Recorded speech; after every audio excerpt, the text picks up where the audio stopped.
bahwa Allah Subhanahu wa ta'ala itu mempunyai nabi.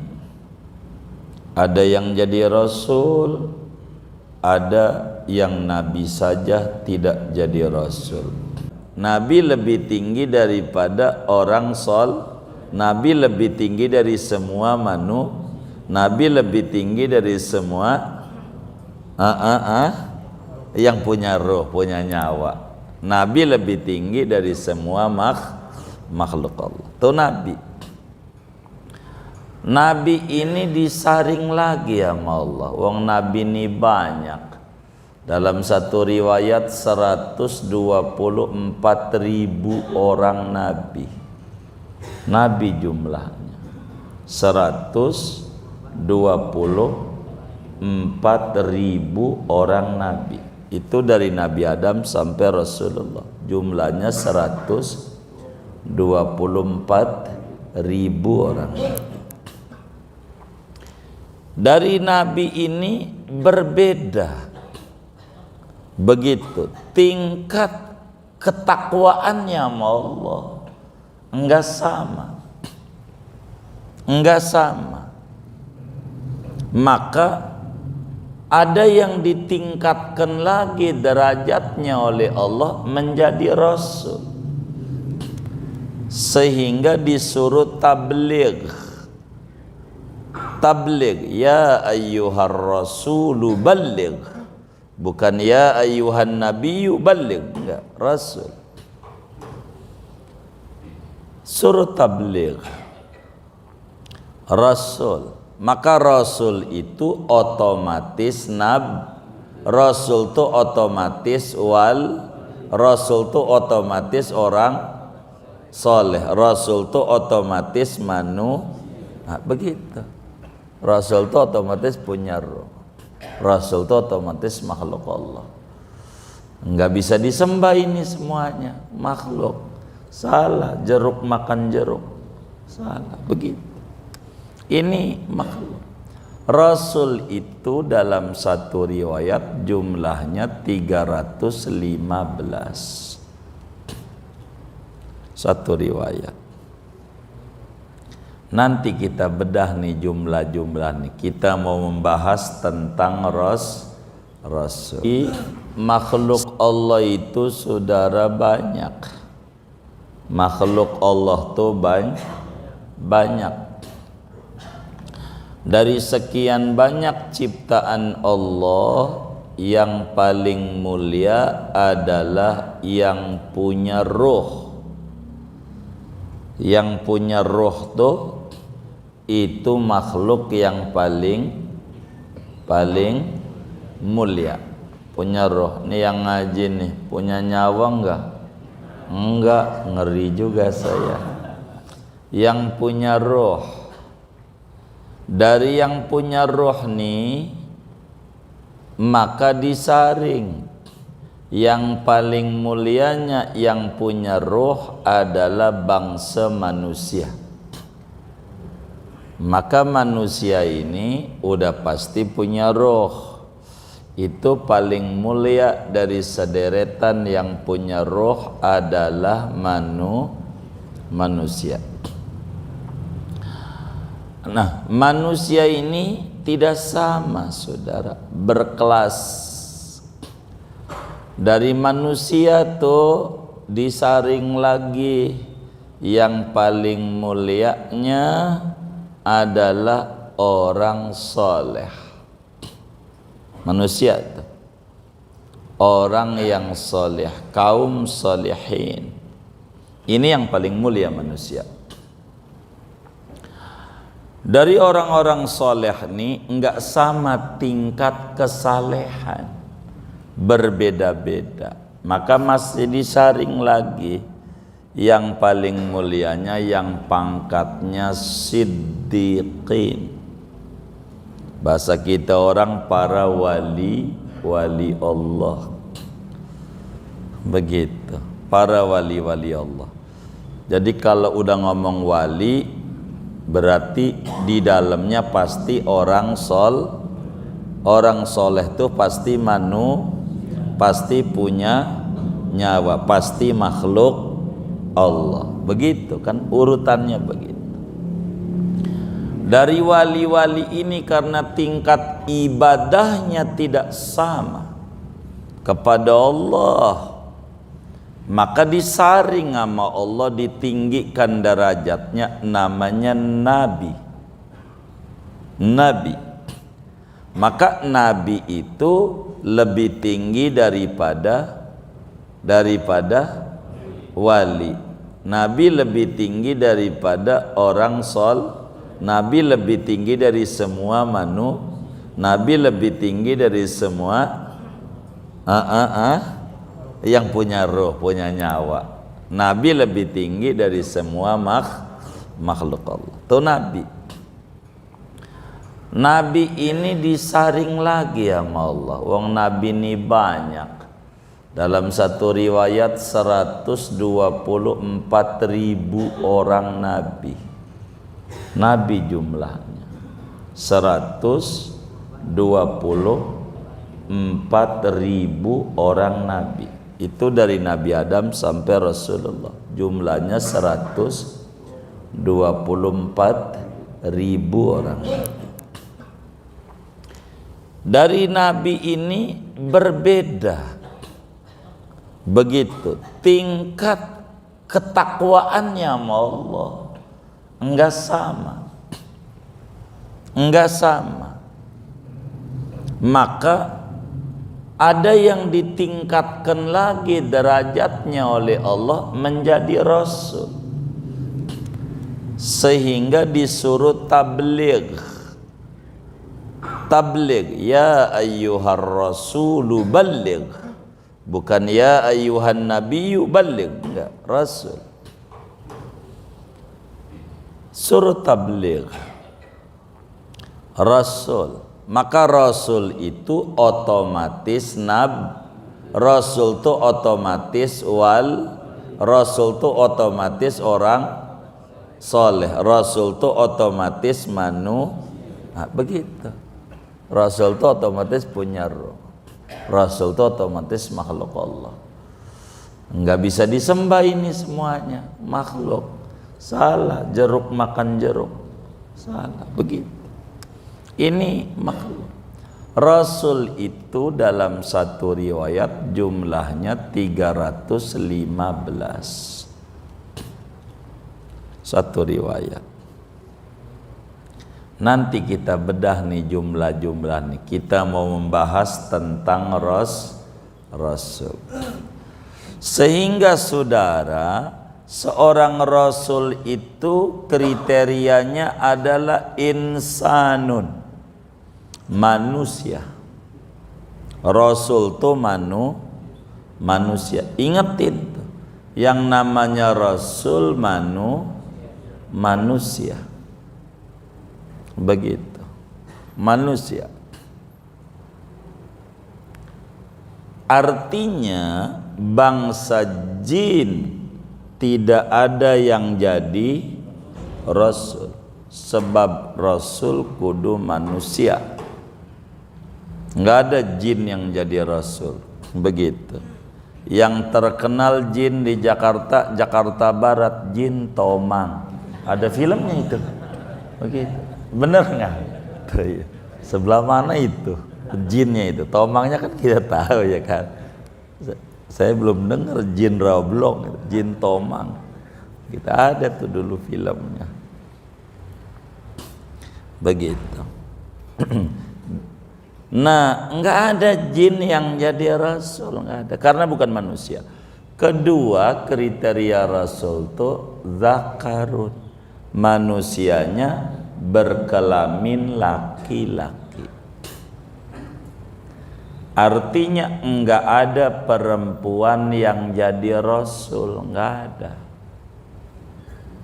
ada. Siti Maryam bukan Rasul, manusia. Bukan Nabi juga. Yang ketiga adalah hurun, manusia jenis kelamin laki-laki merdeka, bukan budak. atau mantan budak, merdeka. Maka Luqman Al-Hakim yang namanya diabadikan dalam Al-Quran bukan nabi, bukan rasul, sebab mantan budak.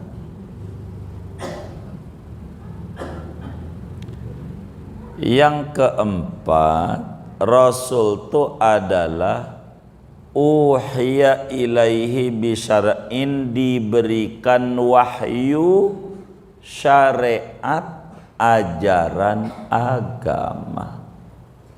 Itu rasul diberikan wahyu syariat. Yang kelima, wa umira bitablighi, disuruh tabligh, nyampaikan. Bila dibuang yang kelima, namanya nabi. 1, 2, 3, 4 itu kriteria nabi. Jadi bedanya nabi dan rasul pada persoalan tabligh. Begitu. Apa yang dimaksud dengan kita beriman kepada rasul? Artinya seorang mukallaf yang umurnya 15 tahun ke atas, akalnya sehat, mukallaf. Nih yang ngaji nih, udah 15 tahun belum? Belum mukallaf. Begitu. Kenapa? Bangkotan.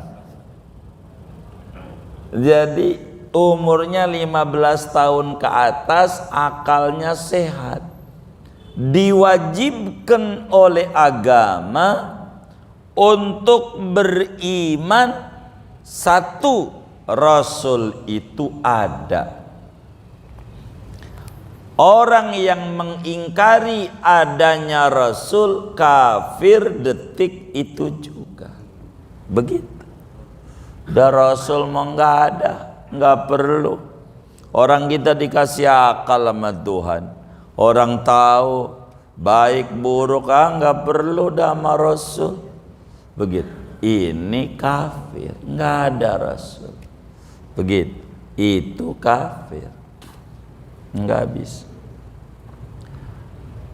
Arti beriman kepada rasul, kita wajib yakin seyakin-yakinnya Allah subhanahu wa ta'ala memiliki rasul-rasul, messenger, begitu, memiliki pembawa pesan-pesan Tuhan. Itulah rasul. Begitu. Kita kudu yakin Allah itu punya makhluk yang berpangkat rasul.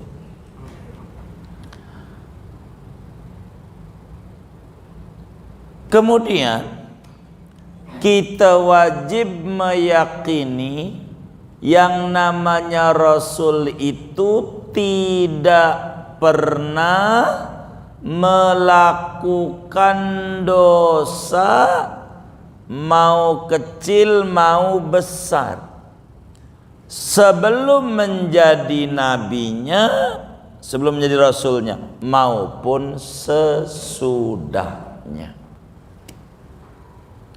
Jadi mau sesudah mau sebelum, yang namanya rasul dari kecil diberi kelebihan oleh Allah, namanya maksum. Maksum itu terjaga dari kesalahan. Kita wajib yakin yang namanya rasul sejaklah Nabi Allah Adam alaihi salam sampailah junjungan kita Habibuna Muhammad sallallahu alaihi wasallam, itu enggak pernah melakukan dosa. Mau dosa besar, mau dosa kecil, enggak ada. Kita wajib yakin, hendak boleh terlontar daripada kita punya mulut, akan keluar akidah sunni kita bila kita mengata Rasul itu boleh saja melakukan dosa.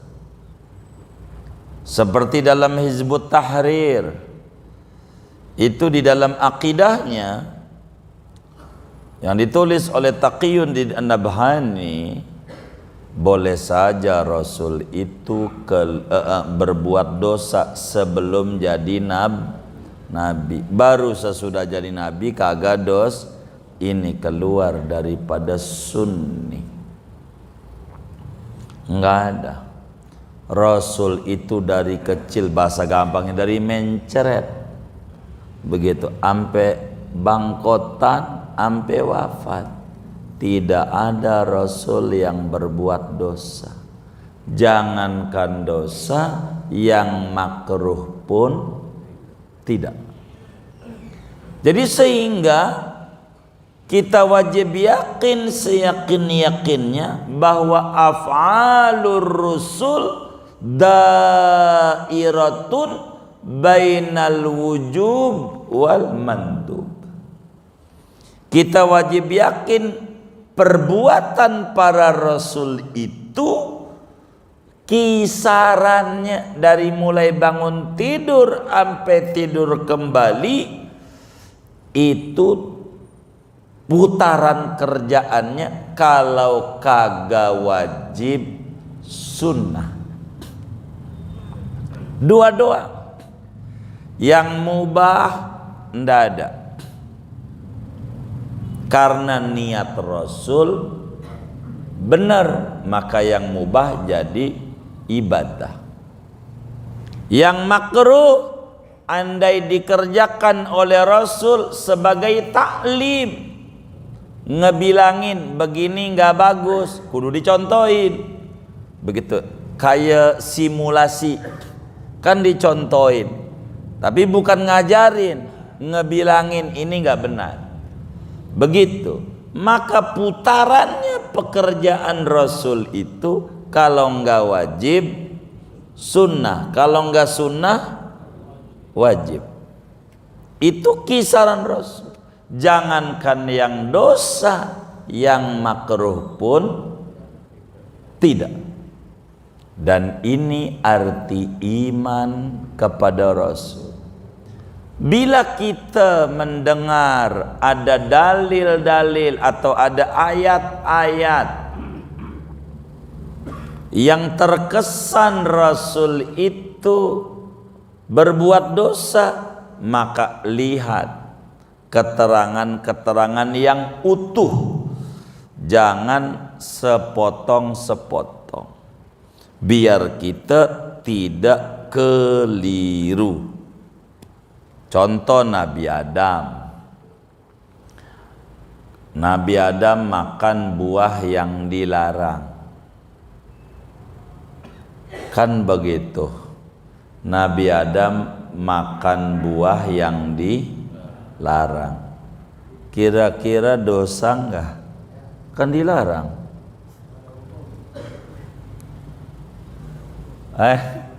Belum ada hukum. Ntar itu alasannya gitu. Kita tanya dosa apa kagak gitu. Dosa. Kenapa? Dilarang. Namanya akidah kita belum duduk. Begitu. Kita wajib yakin yang namanya Rasul itu tidak pernah berbuat dosa. Itu kudu duduk. Duduk itu apa ya? Kudu mantep. Jadi saya mau tanya dulu, yakin nggak Rasul tuh nggak ngerjain dosa? 100%? 100%. Saya mau tanya, Nabi Adam tuh makan buah yang dilarang, dosa nggak?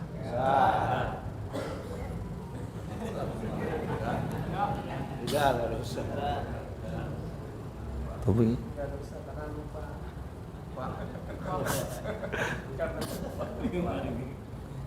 Dosa enggak?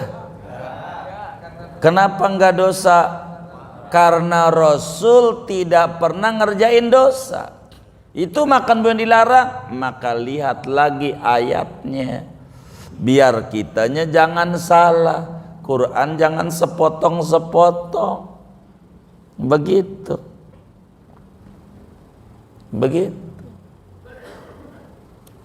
Dalam surat Toha Allah Subhanahu wa taala berfirman, walaqad ahidna ila adama min qablu fanasiya.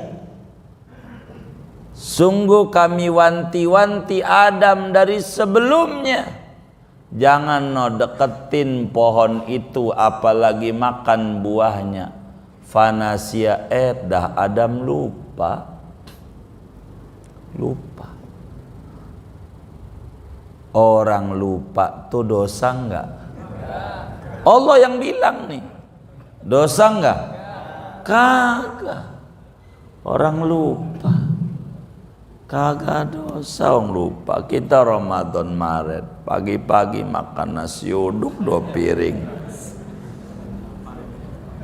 udah 2 piring, ingat ya Allah lagi puasa, batal enggak? Kenapa? Ya lupa. Mau ngerokok mau apa aja orang lupa, kagak dosa. Lupa. Allah yang bilang. Lalu kenapa Nabi Adam kalau enggak dosa diturunin ke bumi? Kalau enggak dosa, tuh namanya akal masih berenang-renang. Begitu. Kenapa diturunin ke bumi? Ya Allah, justru harus alhamdulillah. Kalau gak diturun ke bumi, kita ora ada.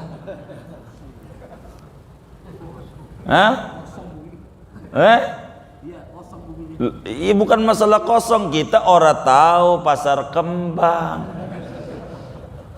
Begitu. Bukan masalah kosong. Begitu. Jadi itu alhamdulillah. Maka kata Imam Ibnul Arabi, sebagaimana dikutip oleh Imam Sawi di dalam Hasyiatus Sawi pada tafsir Jalalain, sarah dari tafsir Jalalain, qala Ibnu Arabi lau kuntu makana Adam, andai aku itu kayak Adam kala itu, saya nggak pakai dirayu-rayu ama bini lama-lama sampai lupa, gua makan aja tuh buah.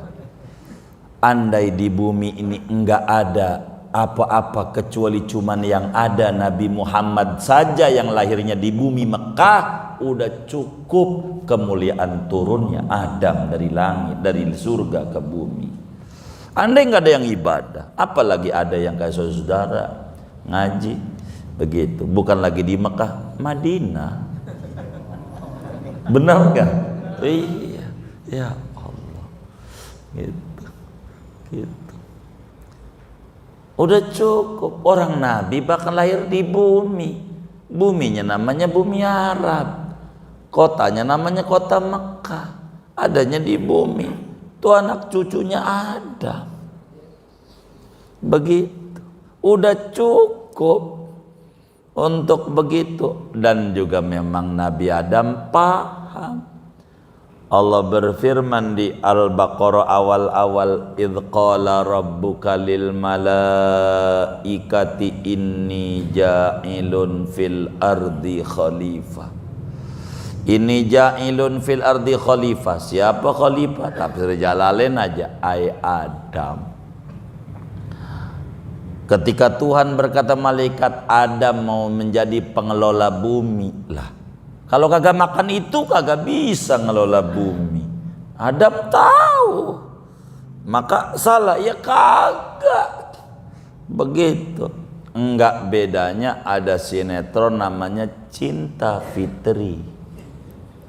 begitu. Maka adalah pemainnya namanya Faret, gitu. Punya cewek namanya Fitri, punya musuh namanya Miska.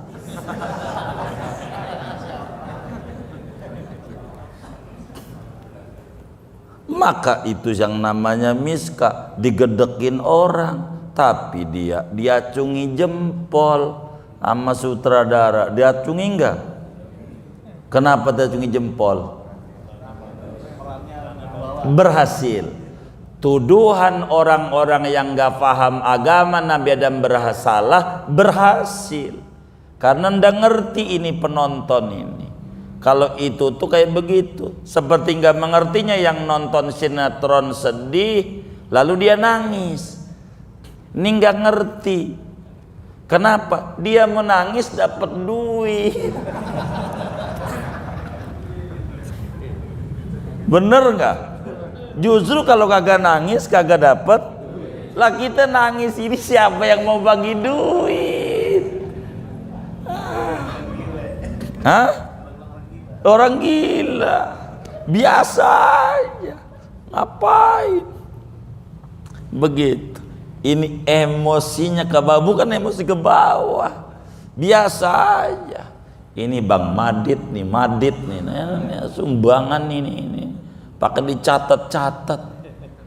Ya enggak begitu kita mengomentari. Mau dia nyumbangnya pakai diumumin, pakai dicatat. Mau dia nyumbangnya pakai kagak diumumin, kagak pakai dicatat, masih bagus. Begitu. Mau pakai terang-terangan, pakai diem-diem, bagus. Yang nggak bagus nyumbang kagak, nyinyir. Bener nggak? Ini kagak bagus ini.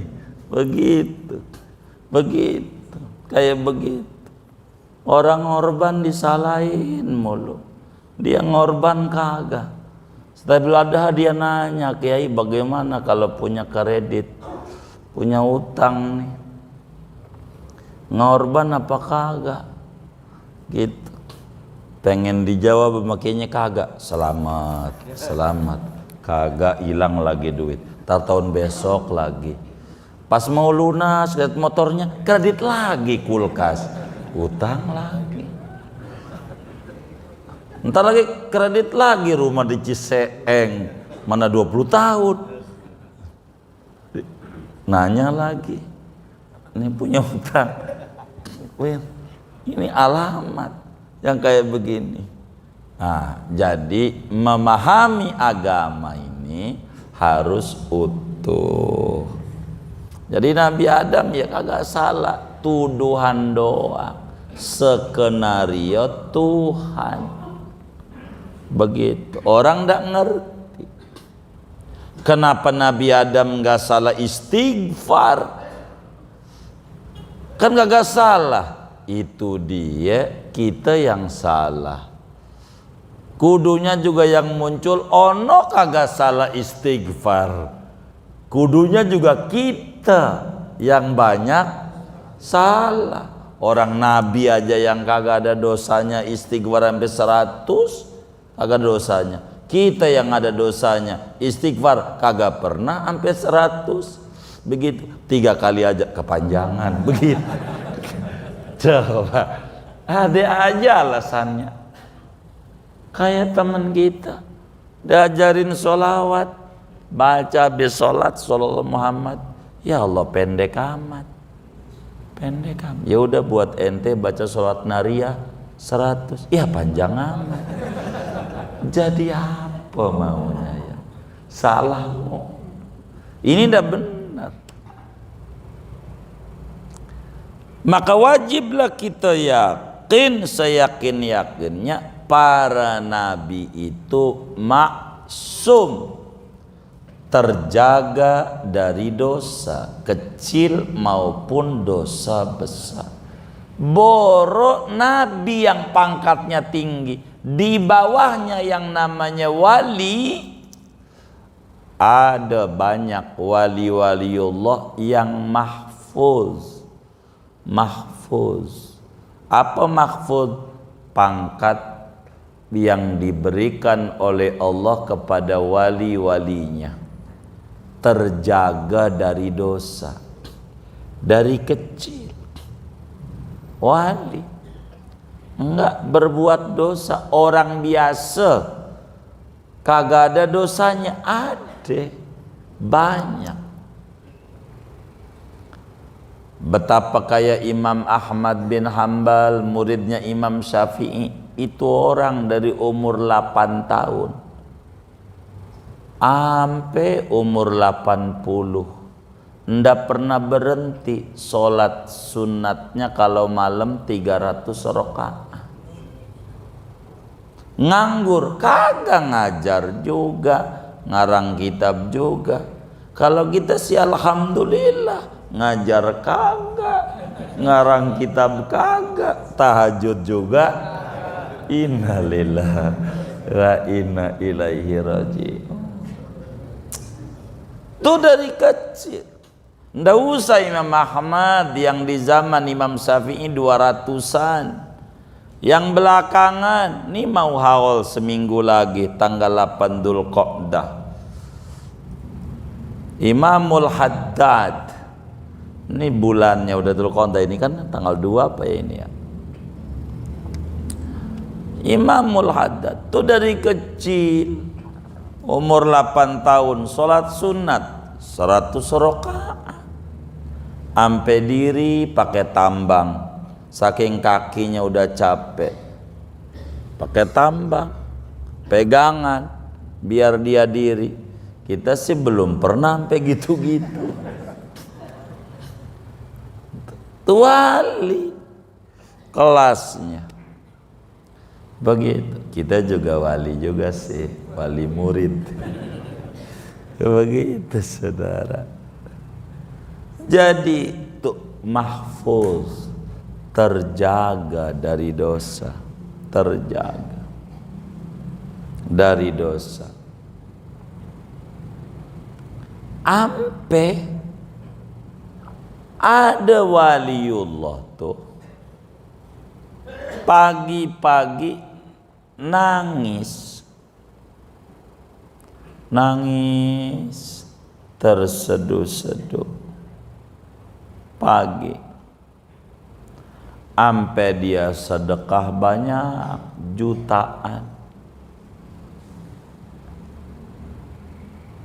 Ketika ditanya kenapa ampe ente sedekah jutaan, nangis kayak begini, kata dia, sejak 40 tahun yang lalu saya ini baru semalam kagak diundang sama Allah untuk deket sama dia. Saya bangun adzan subuh nggak tahajud, dia nangis. Sejadi-jadinya ampe sedekah jutaan, menebus dosa kagak diundang sama Allah tahajud, nangis sedekah. Padahal tahajud itu bukan wajib, sunat, tapi kayak dosa di mata dia, bayar kafarat. Kalau kita sih kepikiran pengen kayak begitu aja, kagak. Nangis boro-boro biasa aja. Kita enggak tahajud juga biasa, enggak ada sedihnya gitu. Enggak ada. Witir aja Ramadan 3, sekarang alhamdulillah tidak. Biasa aja. Kenapa Tuhan kagak izinkan untuk akrab dengan dia kayak di Ramadan? Ada apa ini? Enggak bertanya gitu. Tapi wali 40 tahun pere sekali, nangisnya luar biasa sampai sedekah jutaan. Begitu, kayak begitu. Kalau kita mah ya Allah baru juga sholat duha seminggu, warung belum ada perubahan, Tuhan kita gugat. Ini apa budak Tuhan ini ya? Kagak denger apa ya? warung ini gagal laris, gua berhenti juga berhenti. Ada nggak yang kayak begitu tuh? Nggak ada, alhamdulillah. Takut ada doang. Begitu. Coba saudara, ini Rasul ini untuk kita teladani. Dia nggak ada dosa, istighfar. Nabi Adam baca Rabbana dzalamna anfusana, padahal enggak salah. Begitulah akhlak orang-orang luhur di mata Allah, akhlaknya. Maka dari sana muncul dalam dunia sufi. Sufi itu man sofa qalbuhu an kuduratid dunya. Bukan sufi kayak kawan-kawan kita, beberapa yang nyaleg, ada caleg sufi sulit finansial. Ini namanya caleg, pangkatnya duafa. Sufi. Para sufi maka membelah taubat berkelas. Kelas awam, tobat dari dosa gede lalu kecil. Naik lagi, tobat dari yang makruh. Naik lagi, tobat daripada berlebihan yang mubah. Sampai begitu. Ada ketika seorang sufi, ada gedung tinggi, dia bilang, ma ajmala hadzal qasr, alangkah indahnya ini apartemen. Berapa tahun bangunnya ya? Begitu doang kata dia, nggak ada faedah dan nggak bakal ditanya sama Tuhan tentang itu. Ngomong begitu, dia sholat 100 rakaat sebagai tobat ngomong itu. Kayak begitu, saking mahfuznya, terjaga pertalian dengan Tuhan. Wali, apalagi nabi, begitu nabi. Jadi nabi itu tidak mengerjakan dosa kecil maupun gede sebelum jadi nabi maupun sesudah jadi nabi. Kenapa? Karena mereka adalah contoh dan teladan.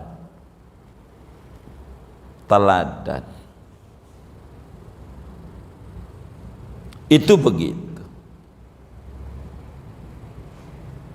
Ini yang paling pokok buat kita, saudara. Kita wajib yakin Rasul itu terjaga daripada dosa. Tidak ada Rasul berbuat dosa, tidak ada. Makanya mereka paling dekatnya tuh, dari sekian banyak Rasul yang banyak tuh, yang tertingginya Nabi Muhammad, karena ketakwaannya beda-beda. Maka kata Al-Quran, inna akramakum indallahi atqakum, sesungguhnya yang paling mulia di mata Allah adalah orang yang salah. Sesungguhnya yang paling mulianya kamu di mata Allah adalah yang paling siapa? Siapa itu? Siapa itu? Hah? Rasulullah. Siapa? Nabi Muhammad. Jadi Nabi Muhammad itu manusia paling mulia, sebab paling takwa. Kalau disebut yang paling mulianya manusia, yang paling takwa. Tidak ada manusia yang paling takwa selain Rasulullah. Maka dia pangkatnya asyraful anbiya wal mursalin. Sebab paling takwa. Derajat kita di mata Allah mengukur derajat ketakwaan. Itu begitu derajat ketakwaan. Maka kalau disebut sesungguhnya yang paling mulianya kamu adalah Nabi Muhammad. Sebab apa? Atqaku, yang paling takwa, dan tidak ada yang paling takwa sejagat raya kecuali Rasulullah. Maka dia yang paling mulia di mata Allah adalah Nabi Muhammad. Maka Nabi Muhammad itu gelarnya Habibullah, kekasih Allah. Begitu. Ana Habibullah fal musalli alayya habibi. Aku itu kekasih Allah, yang baca solawat kepadaku adalah kekasihku. Siapa orang yang pengen dicintai oleh Allah, maka bersolawatlah kepada kekasih Allah. Begitu. Jadi iman sama Rasul tuh kita kudu yakin sekuat keyakinan Rasul tuh kagak ada yang ngerjain dosa. Wajib kita imani. Namanya al-ismah, maksum, terjaga. Wali itu mahfuz, istilah maknanya terjaga. Sama ada orang kayak begitu, terjaga daripada dosa. Saking tingginya mereka, kadang berlebihan dari yang mubah aja udah merasa salah. Mereka itulah para rasul. Kita wajib dalam ujung Al-Baqarah, amanar rasulu bima unzila ilaihi mir rabbih wal mu'minun kullun amana billah wa malaikatihi wa kutubihi wa rusuli. Begitu. Semuanya beriman, ada rasul. Kita wajib ini imani Rasul nih.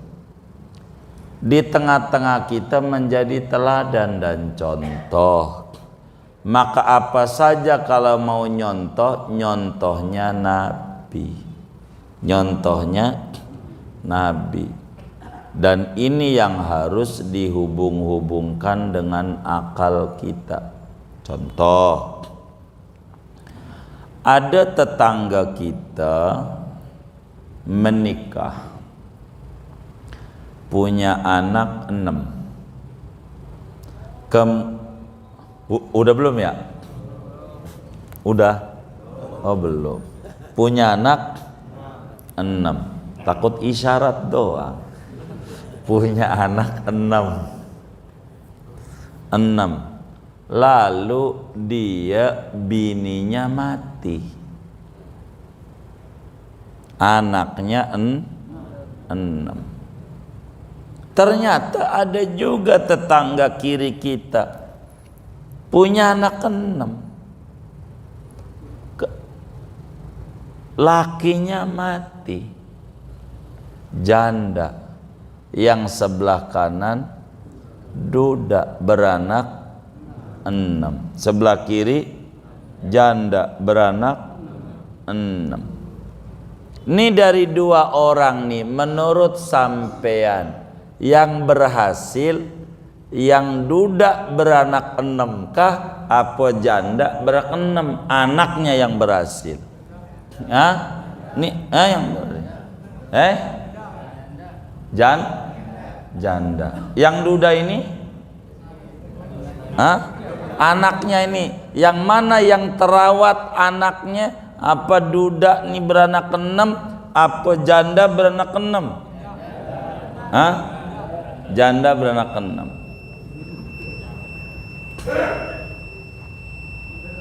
Yang duda, anaknya, terlantar. Nabi Muhammad tuh ditinggal mati oleh bininya Siti Khadijah, anaknya 6.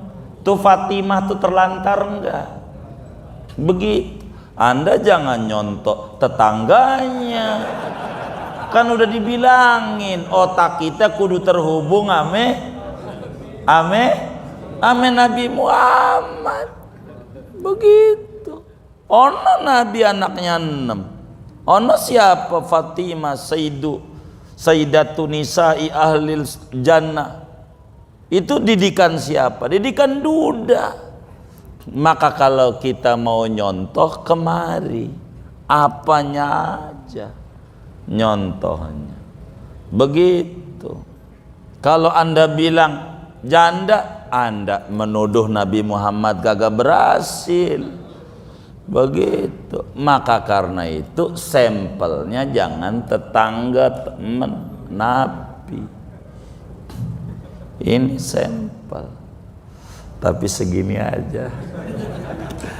Udah, ada yang ditanya mungkin dari materi ini atau di luar, saya berdoa dipersilahkan. Allah alam.